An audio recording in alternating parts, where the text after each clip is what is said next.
आते हैं हमारे पास छठे नंबर का चैप्टर जिसका नाम है तस्यासिति अध्याय, जिसके बारे में हम लोग ऋतुचर्या का वर्णन करते हैं। और इस ऋतुचर्या के वर्णन के संदर्भ में हमारे पास दो तरह के हमारे पास अयन आते हैं। एक हमारे पास उत्तरायण आता है और दूसरा हमारे पास दक्षिणायन आता है। उत्तरायण में हमारे पास सूर्य प्रधान होता है और दक्षिणायन जो होता है हमारे पास सोम प्रधान होता है।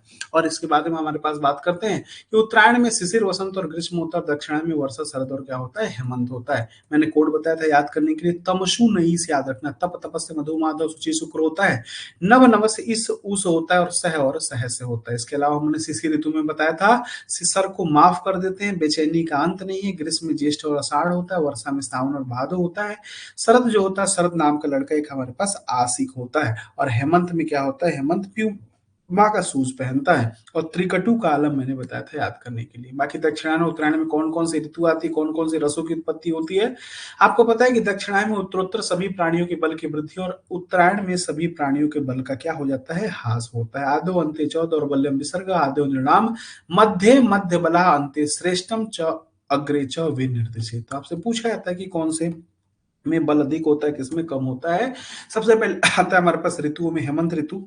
और हेमंत ऋतु में कहता है कि तुषार का समय हमारे पास जो होता है, हेमंत ऋतु तुषार कहा जाता है। शीतः शीतः अनिल स्पर्शे समृद्धा बलिनो बलि पक्ता भवति हेमंत मात्र द्रव्यम। किस ऋतु में हम लोग द्रव्य मतलब गुरु द्रव्य का सेवन किया जा सकता है। यहाँ पे रस क्षयजन्य वात का प्रकोप होता है, ये ध्यान रखना हमारे पास। और इसमें आहार में हमारे पास मदिरा है, सिद्धू है, मधु का प्रयोग किया जाता है। औदुक अनुप्रसा पयांसी, इन सब चार चीजों का प्रयोग किया जाता है। और स्निग्ध अम्ल लवण वसा तेल का प्रयोग। और खाना में क्या करते हैं, पानी कैसे पीते हैं, गर्म पानी पीते हैं, जिससे हमारे पास आयु की हानि नहीं होती। मैंने कहानी बताया था इसको याद करने के लिए। बिहार में बताया गया हमारे पास अभ्यंग उत्साधन मूर्धनि तेल जनताक श्वेत का प्रयोग करना चाहिए। इसके अलावा हमारे पास शीतकाल में यान शयन कक्ष आसन और आसन स्थान को चारों ओर से ढका होना चाहिए। अगरू का गाढ़ा लेप लगाना चाहिए। प्रकामे चहनी सेवतः मैथुनासि से रागमे। क्या क्या वर्जनी होता है इसमें, वर्ज आनि अन्न पानी वातलानी लघुनी चाहिए। प्रवातः प्रमिताहार उदमंथन हिमागमे। ये लाइन आपको ध्यान रखना है। उदमंत क्या होता है, शर्करा सत्तू प्लस हमारे पास जल के बारे में बताया गया। शिशिर ऋतु जो होता है हेमंत और के समान होता है। इसमें आहार जो होता है हेमंत के समान, बिहार हेमंत के समान होता है। बस थोड़ा सा याद रखना है, यहाँ पे थोड़ा सा ठंडी जो होता है ज्यादा होती है। और इसमें जो निषेध और वर्जनी है वो बताया गया। कटु तिक्त कषायणाम वातलानी लघुनी च वर्जेत अन्न पानी सिसरे शीतलानी च। मैथुन संबंधी नियम अगर आप देखोगे ना तो सुश्रुत कहते हैं ग्रीष्म ऋतु में 15-15 दिन में, बाकी ऋतु में 3-3 दिन पे। और वाग्भट कहते हैं वर्षा और वसंत और शरद में 3-3 दिन, ग्रीष्म और वर्षा में 15 दिन। और हेमंत शिशिर में बल अच्छा होता है, तो जितना आपको सहवास करना है करिए। वसंत ऋतु में कहता है वसंत निचित श्लेष्मा दिन आकृति काय अग्नि बाधते रोगस्त प्रकृत रे बुहान। और इसमें क्या कहता है, तस्मात बसंते कर्माणि वमनाधिक, मतलब सूर्य की किरण से जो हमारे पास कफ होता है वो पिघलता है, मंदाग्नि होता है, दोष प्रकुपित हो जाते हैं और विभिन्न प्रकार के रोग करते हैं। तो वमनादि कर्म बताया गया है। इसमें महुआ से बनी शराब पीते हैं, जिसमें पिबेत माधविक, जिसके मतलब उत्तम कोटि का, इसमें हमारे को सिद्धू पीने का बारे में बताया गया है। सुख अंबू नाम शौच विधि याद रखना है। पुष्पित पल्वित वन उद्यान तथा स्त्रियों के यौवन के सुख का क्या करिए, आनंद लीजिए।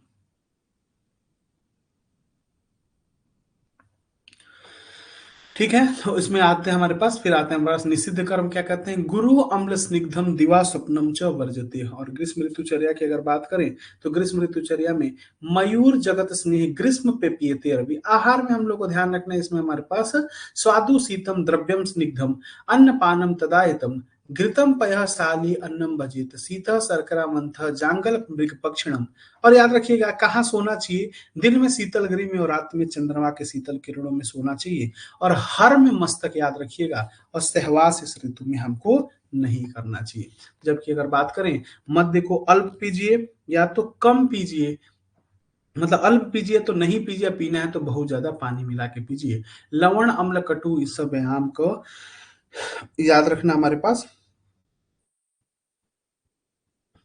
हाँ, लवण अम्ल कटु व्यायाम चीजों को नहीं लेना चाहिए। वर्षा ऋतु में कह रहा है आदाना दुर्बलम देहम पक्ति भवति दुर्बला, ये ध्यान रखिएगा। और इसमें अम्ली विपाक होता है, अम्लीय विपाक होता है। वर्षा ऋतु में दोष प्रकोपक की संप्राप्ति की बात करते हैं। ये आदान काल में शरीर दुर्बल होता है, जठराग्नि और भी हमारी दुर्बल होती है और वर्षा में वातादि दोष दुष्ट होते, जठराग्नि की प्रबल दृष्टि होती है।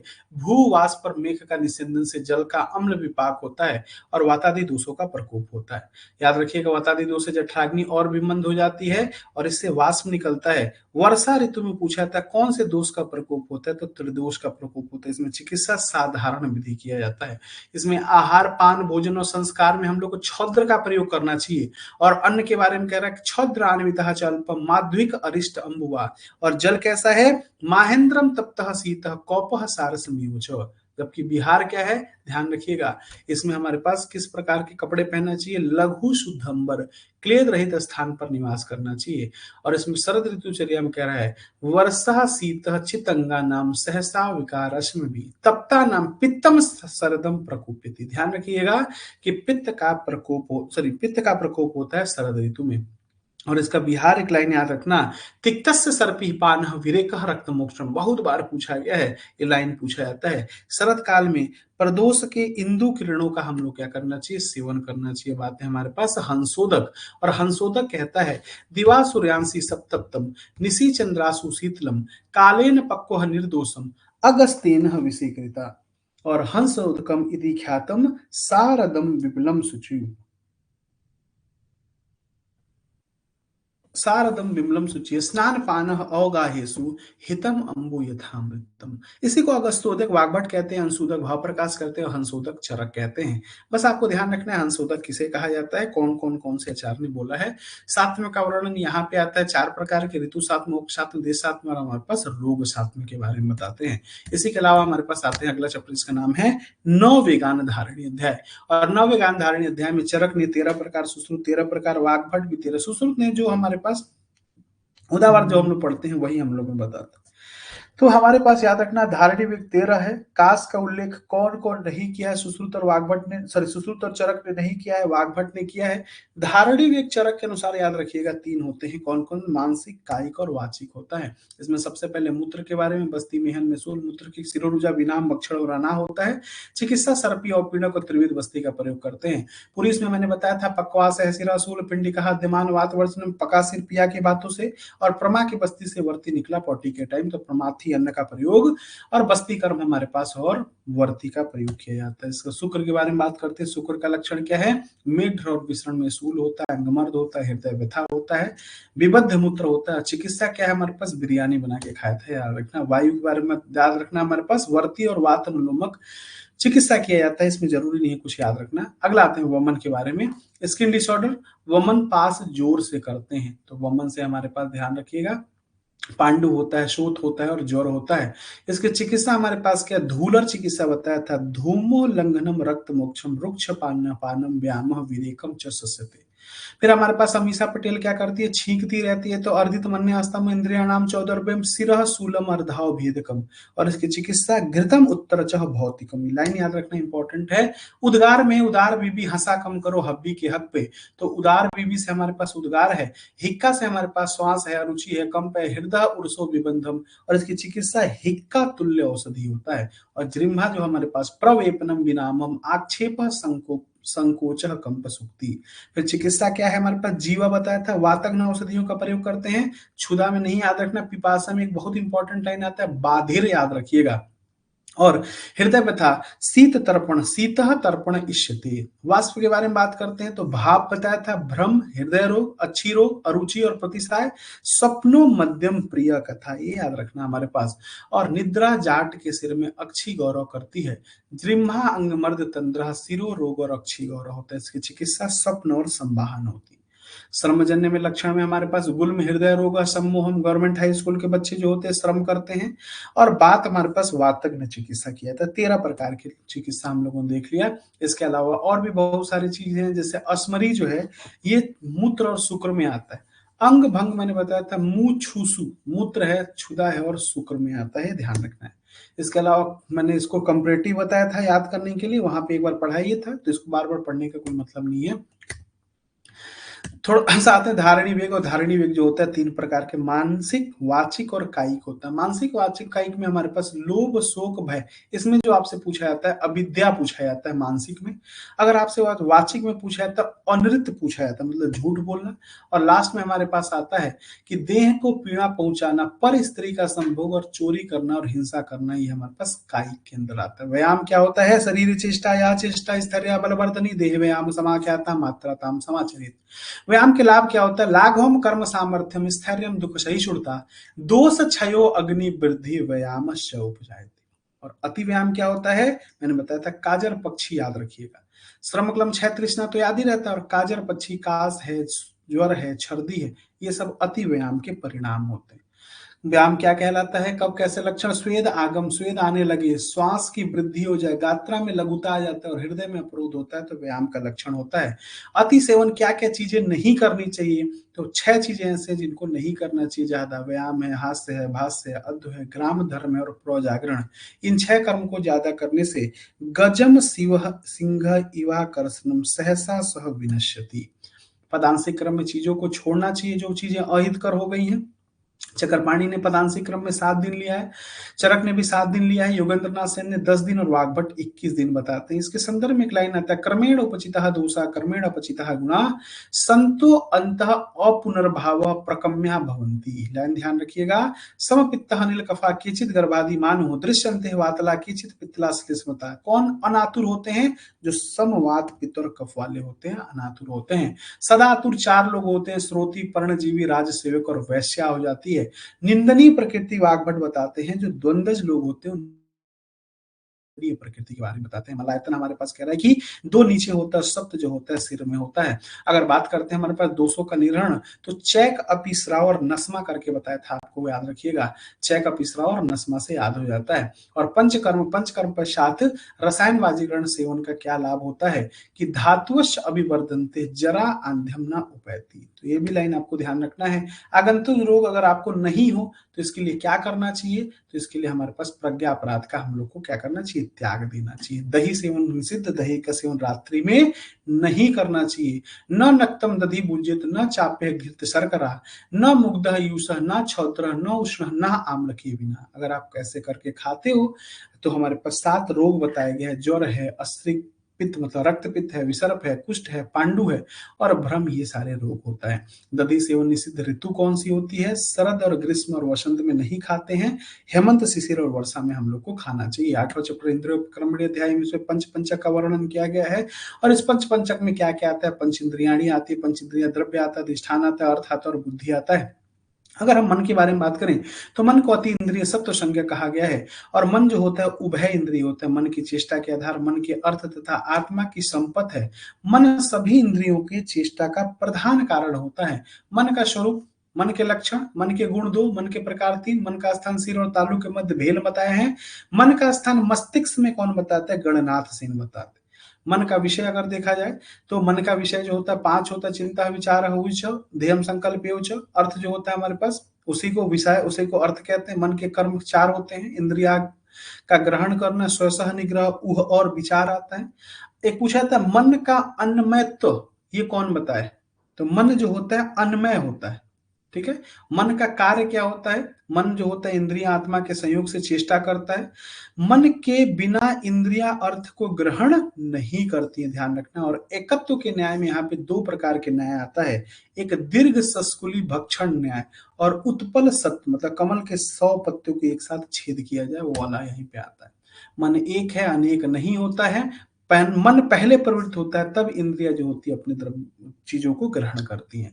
पंच इंद्रिया हमारे पास स्रोत, स्पर्शन, चक्षु, रसन और घ्राण होता है। अगर बात करते हैं तो स्रोत जो होता है इसके द्रव्य क्या होता है? ख, वायु, ज्योति, जल और भू। इंद्रियों के अधिष्ठान क्या होता है? अकनाजीत बताया था। अर्थ क्या होता है? शब्द, स्पर्श, रूप, रस, गंध होता है। और बुद्धि जो होती है हमारे पास साथ में है, जो बुद्धि हम लोगों ने पढ़ते हैं। बुद्धि 2 प्रकार की होती है, क्षणिक होता है, निश्चयात्मिका होता है। बुद्धि की उत्पत्ति कैसी होती है? इंद्रिया और इंद्रिया मन के सन्निकर्ष से उत्पन्न होती है। और अध्यात्म द्रव्य गुण संग्रह जो होता है, यह शुभ और अशुभ प्रवृत्ति में हेतु होते हैं। 4 चीजें होती हैं अध्यात्म द्रव्य गुण संग्रह में, मन, मन का अर्थ, बुद्धि और क्या होता है? आत्मा होता है। इंद्रिया एक्चुअली में अनुमान गम्य होती है। इंद्रियों का विषय अर्थ ग्रहण करती है, किस कारण से? तो स्वभाव और विभू होने के कारण वो हमारे पास अर्थों को ग्रहण करती हैं। मन का विषय चिंत्य होता है, ध्यान रखने, इंपॉर्टेंट क्वेश्चन। और मन के बुद्धि का जब समयोग होता है तो प्रकृति होता है। मन और उसके अर्थ का विषम योग में 3 आता है, अति योग, हीन योग और मिथ्या योग, तो विकृति होता है। मन का इंद्रियों के साथ संबंध किसके द्वारा होता है? वात के द्वारा। आपसे पूछेगा सद्वृत्त का वर्णन कहाँ किया गया, तो इसी अध्याय में किया गया, 8वें चैप्टर में। और सद्वृत्त से लाभ हम लोगों ने पढ़ा था कि हमारे पास क्या है कि इसमें स्नान के बारे में बताया गया है कि 2 काल में करना चाहिए स्नान। केस लोम संगार, मतलब नाखून नखून कब काटना चाहिए? 3 पक्ष में एक बार करना चाहिए। भोजन का नियम याद रखिएगा, मांस और शाक और फल को छोड़कर, सत्तू दधि मधु लवण को छोड़कर अन्य आहार अधूरा नहीं छोड़ना चाहिए। कौन कौन सी चीजें पयुषित नहीं खानी चाहिए? सब चीज नहीं खानी चाहिए एक्सेप्ट मांस, शाक और फल। और क्या चीजें थाली में नहीं छोड़नी चाहिए इन सब के अलावा? बाकी सब याद रखिएगा। दधि सेवन रात्रि में नहीं, दिशा का नियम उत्तर की ओर मुख करके भोजन नहीं करना चाहिए। स्त्री के साथ अपना बहुत ज्यादा चीजें शेयर नहीं करना चाहिए और अपना अधिकार नहीं देना चाहिए। फिर कह रहा है कि चतुष्पाद पे नमस्कार करना चाहिए, तिथियों की पूजा करना चाहिए, पाप कर्म नहीं करना चाहिए, मुंह खोल के जमाई नहीं लेना चाहिए, पूजा और मंगल स्थान से हमारे पास दक्षिण से गमन नहीं करना चाहिए। संध्या काल में क्या क्या नहीं काम करना चाहिए, तो याद रखिए हमारे पास भोजन, अध्ययन, मार्गमन, शयन और व्यायाम नहीं करना चाहिए। सत्तू के सेवन के बारे में, रात्रि में केवल सत्तू न खाएं, भोजन के तुरंत बाद सत्तू सेवन वर्जित है। अधिक मात्रा में सत्तू का सेवन न करें, दिन में 2 बार सत्तू ना खाएं, दांत से चबाकर सत्तू ना खाएं, ये भी ध्यान रखना है। कौन कौन से कार्य, 8 कार्य हैं जो कि करना चाहिए? ब्रह्मचर्य, ज्ञान, दान, मैत्री, कारुण्य, हर्ष, उपेक्षा और प्रशम करना चाहिए। इसी चैप्टर में मनु हेतु चतुष्टयम जो पीछे आपने पढ़ा हुआ आया था। 8वां चैप्टर हमारे पास आता है खुड्डाक चतुष्पाद अध्याय। और इस खुड्डाक चतुष्पद अध्याय में हमारे पास ये निर्देश चतुष्क का प्रथम अध्याय है। और इसमें हमारे पास क्या आता है? विषक द्रव्यम उपस्थाता रोगी पाते तुष्टम गुणोत कारणम ज्ञेयम विकार उपशांत्य। 4 चीजें हमारे पास कौन कौन से? वैद्य, द्रव्य, उपस्थाता और रोगी आता है। वैद्य के सब दास होते हैं, श्रुते प्रायदत्तम बहुसु दृष्ट कर्मता, दाक्ष और शौच होता है। भैंसज में मैंने बताया था, व्यास याद कर लें, बहुता योगत्वम अनेक कल्पना और संपन्न होता है।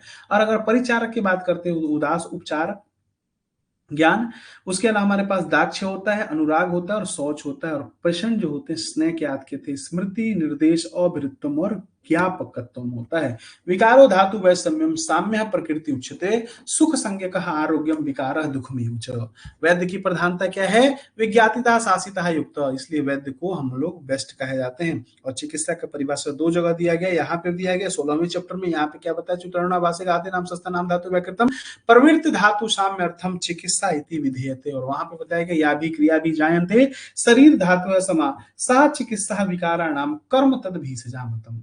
आदर्श चिकित्सा यहाँ पे नहीं, 8वें नंबर चैप्टर में बताया गया है। पात्रपेक्षी क्या होता है? शास्त्र, शस्त्र और सलील होता है। ब्राह्मी बुद्धि या वैद्य की वृत्ति हमारे पास 4 होती है। मेक सूप याद करते हैं, मैत्री, कारुण, शक्य, प्रीति और उपेक्षा के बारे में। राज्य वैद्य के 4 गुण कौन कौन से? हेतु, लिंग, प्रशमन और अपुनर्भव, जिसको जानता हो। प्राणाविसार वैद्य के बारे में आज ही पढ़ा है, प्राणाचार के बारे में आज पढ़ा है चरक चिकित्सा के पहले अध्याय के 4थे पाद में। प्राणाविसार वैद्य कौन है? जो शास्त्र का, अर्थ का, विज्ञान का, कर्म का ज्ञाता है। उत्तम वैद्य कौन है? एआईपीसी 2021 में क्वेश्चन आया, बीबी सतकी है, विद्या वितरण, विज्ञान, स्मृति, तत्परता, क्रिया। और वैद्य शब्द अगर आपको प्राप्त करना है तो इनमें से कोई भी चीज आपके पास होना चाहिए। विद्या, मति, कर्म, दृष्टि, अभ्यास, सिद्धि और आश्रय होता है। और मूर्ख वैद्य के संदर्भ में हमारे पास एक रेफरेंस आता है, याद रखना, शास्त्र ज्योति प्रकाशार्थम दर्शनम बुद्धि आत्मनः।